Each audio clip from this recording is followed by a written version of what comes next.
It's time for this week's parting shots. I have a request for the Brooklyn Nets. Please don't get better at defense anytime soon. Now, no team has more star power at the top of the marquee than the Nets. Usually, having 3 stars the magnitude of Kevin Durant, James Harden, and Kyrie Irving would guarantee at least a trip to the NBA Finals.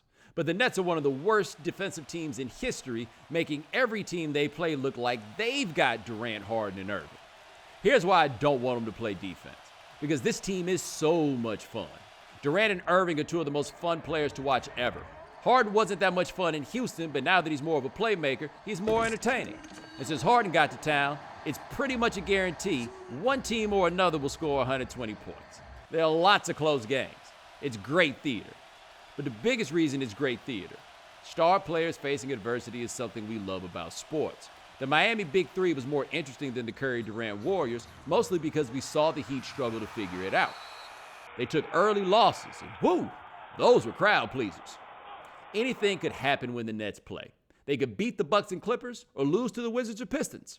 Until they start to guard, that'll be the case. So please don't start. At least not yet. So the Dallas Mavericks chose not to play the anthem before any of their dozen or so home games this season, and nobody noticed or cared.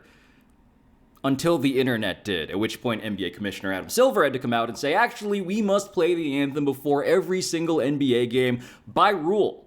To which lots of people asked, why are we playing the anthem at games at all? Which I get, because this kind of policy can feel like forced patriotism. It can feel like creeping militarization. And yeah, it's not like you hear the Star-Spangled Banner when you watch an episode of WandaVision. But I'm just here to admit to you that I actually enjoy the anthem at games. I enjoyed Marvin Gaye at the '83 All-Star Game. I enjoyed John Batiste's interpretation that opened the NBA bubble. But mostly, I enjoy this bigger idea that sports is this uniquely civic form of entertainment. A form that is absolutely flawed, but one that can also bring us together to think. To think about how the freedom to peacefully and personally protest racism and inequality is kind of the entire point of the song itself. That's what all the land of the free stuff actually means. You just have to listen. Like a family on a fixed budget adding a luxury yacht, the NBA and its Players Association have decided to bet on themselves in order to provide the decadent mid-season treat that's such an embraced part of NBA tradition. On its surface, All-Star Night appears to be one of the most obvious of money grabs during televised sports' collective tightrope walk. To keep promises to one of its rights holders, TNT, the NBA and its Players Association have agreed to a March 7th game in Atlanta, home to Turner and its broadcast crew. The players will be flown in and out on private planes, while significantly condensing the usual time spent at All-Star Weekend, and remaining in a bubble-like environment. And while LeBron James has been among those vocalizing their displeasure, there is another perfectly reasonable side to this. The union, as voiced by Chris Paul, is making decisions with the, quote, full body of players in mind. And even if you believe that it's a bunch of non-All-Stars voting to put the All-Stars at risk for everyone else's financial benefit, the NBA is still doing its best to protect players who often travel during this break anyway. It's basically no different than what every NBA team is currently trying to do in the regular season.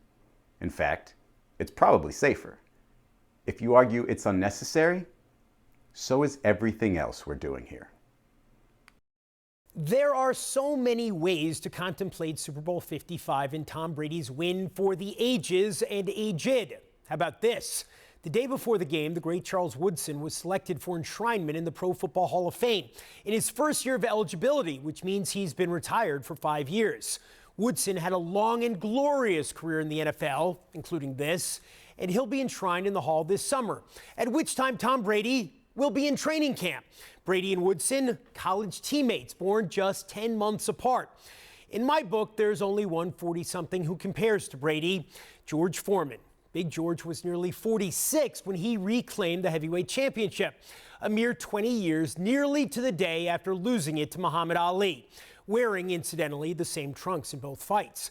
The difference is that George spent 10 of those 20 years in retirement, while Tom just keeps punching every year, relentlessly haunting his opponents defying the aging process, compelling us to create new modes of appreciation for his excellence.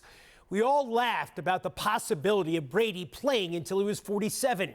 Now that goal seems not only attainable, but frankly, unambitious. Thanks for watching ESPN on YouTube. For live streaming, sports, and premium content, subscribe to ESPN+.